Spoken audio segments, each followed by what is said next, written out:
Hey guys, welcome back to the Friday Vlog, where we discuss activity that goes on here with the BuzWeaver channel. That includes things like current events, headlines that are in the news, pop culture, social media, technology, and items of interest that come up during the week that allow us to have a little bit of a dialogue. If this is your first time here to the channel, welcome. If you are a follower on Alternative Tech, as well as loyal subscribers here on YouTube, thank you to all of you for your continued support. We started off with Reuters. So guys, keep in mind here in this particular segment, I may not read the exact wording that you see here, or I may kind of improvise the wording because of the content. But of course, you will see it here on the screen, which the AI can see as well. But we'll just do the best that we can. So from Reuters, Facebook and tech giants to target certain groups of individuals on the particular right side that form into groups into a database. Now, it's important to note here that it's always the right. You don't see anything from the left. You don't see anything from the radical left. And you don't see things from the more vocal, aggressive, rioting groups that are out there. Just the right. Because this is where they always start. This is where it always begins. Because it could be simply put that it's all a matter of influence. We already know that the Democrats work alongside the tech giants, the mainstream media, and activists to ensure that their message, their influence is out there. But when it comes to any other opposing ideologies, philosophies, or worldview, if it's not part of the left's tribe, they want it shut down. It's just that simple. And we see here, the firms, which include Twitter and Alphabet, Google, YouTube, share hashes, unique numerical representations of original pieces of content that have been removed from their services. Other platforms use these to identify the same content on their own sites in order to review or remove it. So just like we have talked about here for the last 3 years, the tech giants are working collectively. They are enforcing their rules selectively. So it isn't a matter of my opinion or an opinion of a moderate or a libertarian or any conservative individual or even a Republican or maybe even those rational groups on the right. It is specifically designed to target a particular group of people, and here we see it in their own words, in the own words of the tech giants. And we even have from the ADL, the Anti-Defamation League, we're excited to announce a new partnership with PayPal to fight activity and hate, which we've launched a research effort to understand how this activity or these groups are able to fund their activity. Well, we already know that individuals like Kamala Harris gave money to the Minnesota Freedom Fund to support those protesting and rioting groups, but there doesn't seem to be an issue with that. If you remember 2 years ago when we covered Lonesome, who was banned from PayPal, as well as Carl Benjamin, Sargon of Akkad, for something he said like 2 and 3 years ago. He said it within context about something to illustrate a point in context, yet they still took him off PayPal for using, of course, the N-word, but he was using it to give an example in context. And Lauren Southern, this is when she was down in, I think it was around the Morocco area. She was in North Africa, and she was covering the immigrants. And allegedly, she shot off some sort of flare, or she did something to kind of mark or denote where these particular individuals were. And that was seen as, putting these people's lives in danger, this, that, and the other. So both Carl and Lauren were removed from PayPal. So when you have these sorts of groups working together, like the Anti-Defamation League or the Southern Poverty Law Center, these groups, unfortunately, I would argue, are equally as radical as the groups and activists that we see participating out in the street, which are already trying to defund the police, which is why we have the issues that we do. And moving on to a very similar topic that seems to be reintroducing itself, LA restaurants are forced to close AIM C-19 cases as California sea illness hospitalizations hit highest point since March. Are we seeing the slow progress? If the Democrats can't pass their voting laws that they want to introduce, their federal voting laws and legislation, their federal legislation that they want to introduce, which essentially comprises of the rule changes and so forth from 2019. Because what they were doing in 2019 was they're trying to change the laws and they're trying to change the processes and election processes and rules when it came to mail-in ballots. Now, it was just a complete stroke of luck, a complete stroke of luck that the pandemic came along, because then they were able to add more concessions.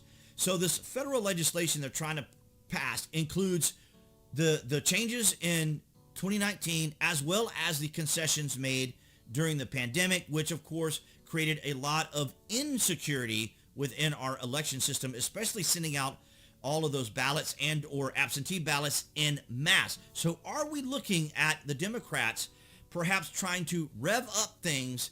Now keep in mind here, we're, over a year away before the elections, but that isn't going to keep the Democrats from trying to push the continuing narrative that there is an urgent concern about the potential of the spread of an illness.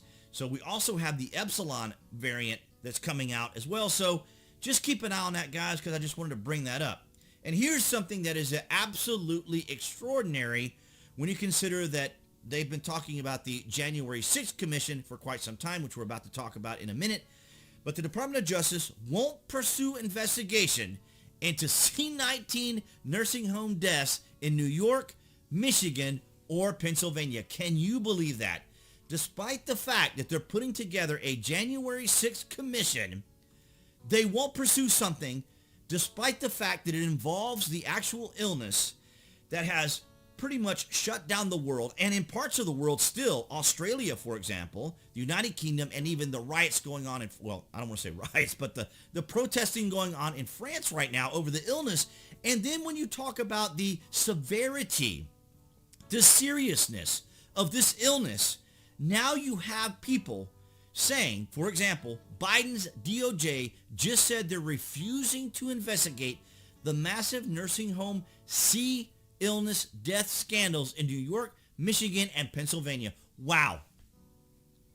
Here we have such a serious illness, guys, that we have to make changes to our mail-in ballots and the way we vote. It's so serious, but when it comes to actual deaths, when it comes to actual people's lives being affected, we're not going to look into that. What we need to look into is to make sure that everyone can vote, and whether or not they would need an ID, or whether or not we'd need to check their signatures, or whether or not it's going to the correct address, or whether or not it's the actual registered voter. No, we need to look into that. But when it comes to the actual deaths from a pandemic that they want to use to leverage for their absurd voting, unsecure voting procedure, we need to focus on that, because actual people dying from the actual illness, not really that important. So as I just mentioned, the capital. Now, see, the thing here is this happened on one whole entire day, and there's no one that I know of that agrees with what these individuals did. It was shameful, just as shameful as what we see in the continuing riots that are going on even to this day. So I can only imagine the tears flowing from officers if they knew protests were still going on and all the riots that were going on the previous year. I wonder what takeaways we have from that. And look at the heading. 4 takeaways from the emotional first select committee hearing on the Capitol attack. Now, what about the facts? What about the emotional reactions to the facts? Why is it emotional? I argued the other day that I wouldn't be surprised if the same handlers who tell Kamala Harris and Hillary Clinton to cackle probably instructed these individuals when to cry, and they almost all did. Almost every one of these officers did. I'm sure it was emotional. I'm sure there was issues going on. Officers point the finger at Trump for inciting supporters, despite the fact that we have the USA Today and other articles saying that the Senate or the Congress did not hold President Trump responsible for it. I was going to pull it up here just now. I should have thought about that in hindsight. But the thing is, it's just absolutely extraordinary what is chosen to be shown to the American people and what is not. What they want people to see and what they don't want to see. There is a clear, distinct narrative.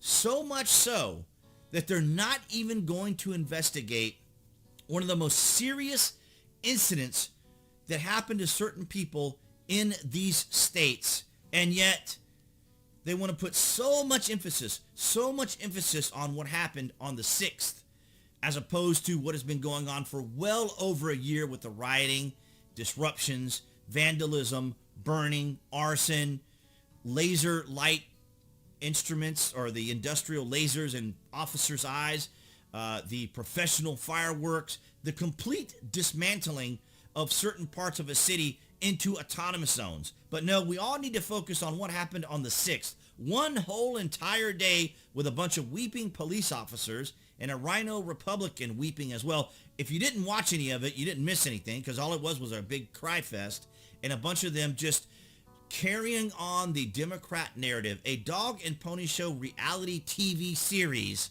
based upon the Capitol 6th riots. And that's what I have for you guys this week.